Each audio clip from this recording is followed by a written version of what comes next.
Let's go out to Beth in Chi-Town in Chicago. What's up, Beth? Hello, how are you? Partying. How are you? Good.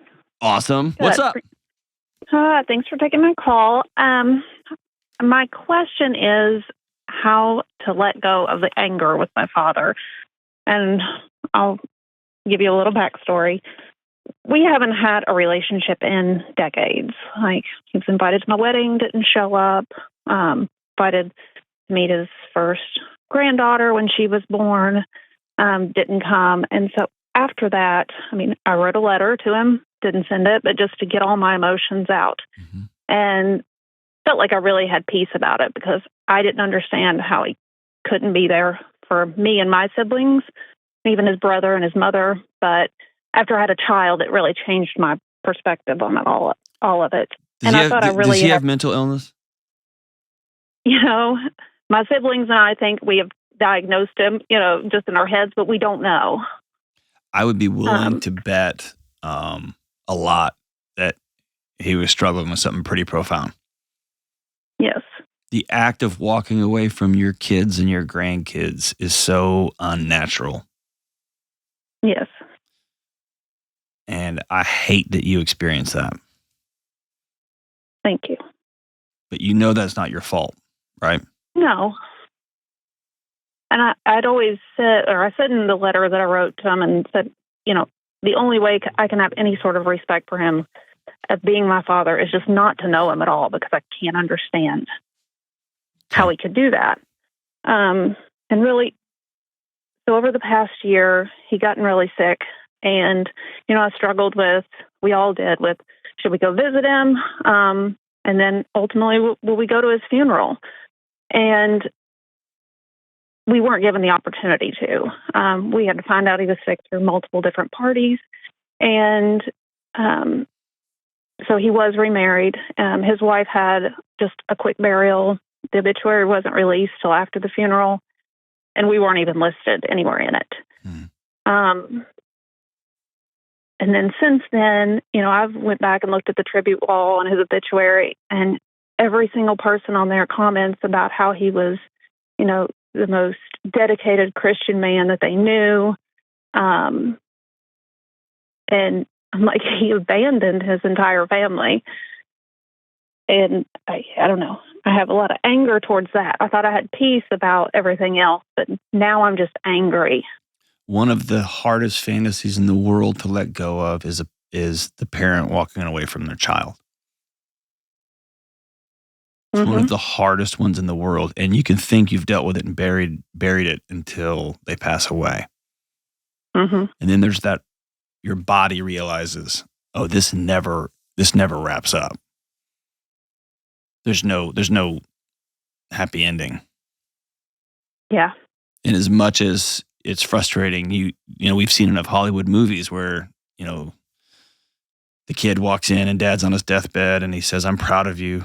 You know what I mean? That will never happen. So my question for you is this, and it's a hard one, okay? What is this anger getting you? Nothing. Yeah. Why are you still at war with him? I don't know. I think it's just having children and not being able to comprehend how he would do that. You can't. You can't. No. You can't make rational sense of an irrational act.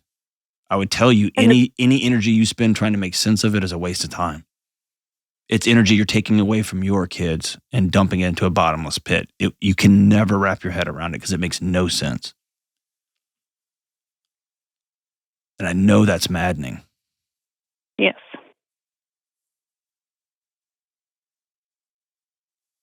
But there's this idea of making peace with my dad walked away from us forever. And I would let people have their story about him.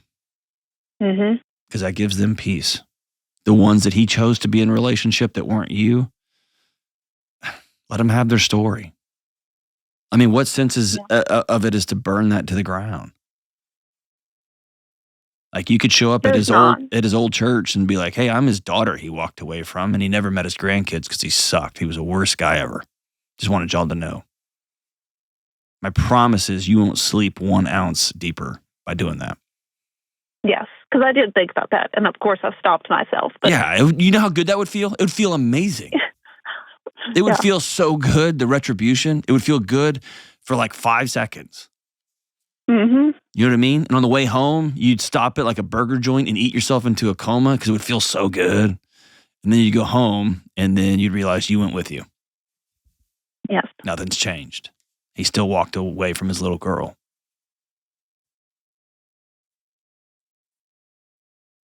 Yes. Most of the time people get stuck here, it's for 2 reasons. One, it's rage, anger feels good. It does. The fantasy of what I'm going to do or what I could do feels so good. And the second thing is there's some sort of lingering ... that I had something to do with this. And your body loops trying to solve what was it about me that he walked away from, because I need to solve that so it never happens again.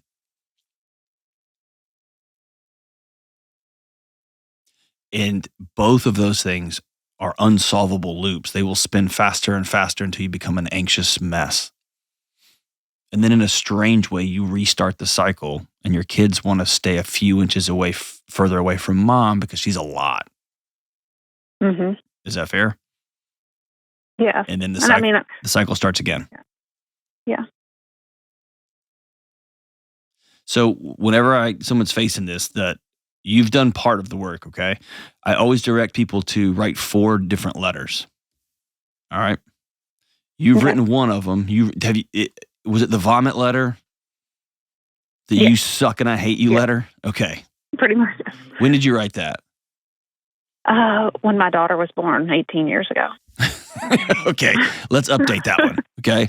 Yeah. So here's what we're going to do. We're going to write a letter to let him know what you really think. Dear Dad, you suck. You left your daughter. You left your granddaughter. You left your sons. You left us all. You created this little fantasy world at your little fantasy church, and you played super Christian while your family wondered why Dad left. Write that letter. Then the second letter, which is really hard to write, is a letter that lets him know what you miss about him. Here's what I missed. And the first letter is usually angry. The second letter is really sad. Mm-hmm. Because you might have some memories of him when you were really, really young where he was funny or silly or took you fishing or did something goofy or whatever. You can remember his aftershave, whatever the thing is. Or when he would kiss you and it would gristle your face with his whiskers, whatever the memories you've got locked away in there. Here's what I miss. And the third letter, and all of these have probably a week or 2 weeks between them, okay, because they're heavy. The third week is, the third letter is the one of empowerment. Here's what you're going to miss. Your granddaughter is freaking amazing. And because you chose to walk away, you will never know how awesome she is. Here's some awesome things she's doing. Your son-in-law, he's the best father you could ever imagine, and on, okay? Mm-hmm. What we're doing here is we're creating movement the other way. You're teaching your body by going through this process, that season is over, he's gone. And here's what comes next. And then that fourth letter, why did he leave? When did he go? He was a great dad when we were really little. Mm-hmm. My mom and him got divorced when I was 16. Okay. My siblings were already moved out of the house and graduated. And really, we just didn't have much of a relationship. I mean, years before he left. Why did they get divorced? He was cheating on her with his wife that he had. Okay. So my guess is, whether you remember it or not, from about 13, 14, and 15, you lived through hell in that house. Is that fair? Oh, absolutely. Yeah. So your fourth letter is you need to write, Beth, 14, 15, 16-year-old Beth a letter and let her know this was not her fault. Because she's still trying to defend you. Mm-hmm. Fair? Yes. She still runs the show a lot. When you got really, really pissed when you were 15 or 16, what did you do? Did you withdraw? Did you throw and kick? Did you yell and scream? What did you do? Like just full like angst as a teenager. I yelled at him. I took it all out. My siblings were more reserved, and when he hurt their feelings, they didn't say anything, and I was always the one to defend them or me or my mom or anybody on how he just wasn't there. How often do you yell now as an adult? I have my moments. She's still protecting you. Yeah. You got to let her go. When those when we as grown-ups have those moments of childishness, when I I'll stamp my feet and ignore my wife or my kids or my workmates. That is me being 9 all over again, right? Mm-hmm. That's that little boy coming out and being like, oh, we'll show them. And it's like, no, dude, you don't get to drive because you're 9, right? Similarly, you got to let that girl go. And that's letter number 4. Okay. I've also heard folks with some pretty significant success and you've heard me say this if you've ever listened to the show more than a couple of episodes, is to go to Home Depot or Lowe's or something and buy a cinder block. Yes. And put duct tape on it and write your dad's name and write the last day you remember talking to him in person. Or write on that thing, you died and wouldn't even let us come to the funeral. And carry that sucker around your backyard, carry it around your house until your arms burn, till it gets so heavy. And then take it as far in the far corner of your backyard or a park or wherever you find peace. And set that sucker down and rip the tape off. And in that moment, commit to never picking that brick up again.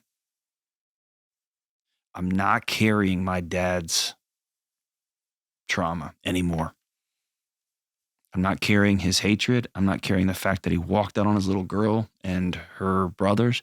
I'm not carrying any of this stuff anymore. He doesn't get any more from me. And you're going to wake up certain days and you're going to find yourself carrying that brick, and it's fine. You're just going to have to remind yourself, I'm not carrying that anymore. You're going to find yourself start to scream or yell at somebody you love, and you're going to stop yourself mid-yell and be like, I'm not carrying that anymore. I already let little Beth go. She gets to go play. She gets to go finally be 16 like she should have been a long time ago.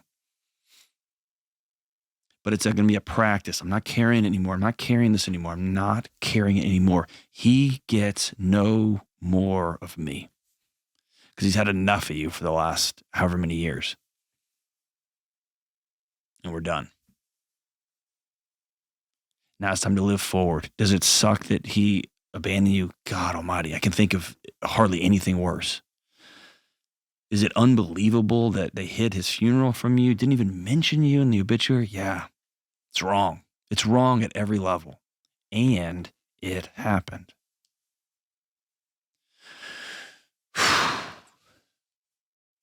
Those 4 letters are grief. It's a practice of grief. It's a practice of sitting in it, and it hurts. And it's probably best if you have somebody that you can read those letters to. Maybe your brothers will join you in this exercise and y'all can read your letters out loud to each other. Grief demands a witness. You do this stuff with other people. And if you're really brave, you read that letter out loud to somebody or to a couple of people that you write to your younger self.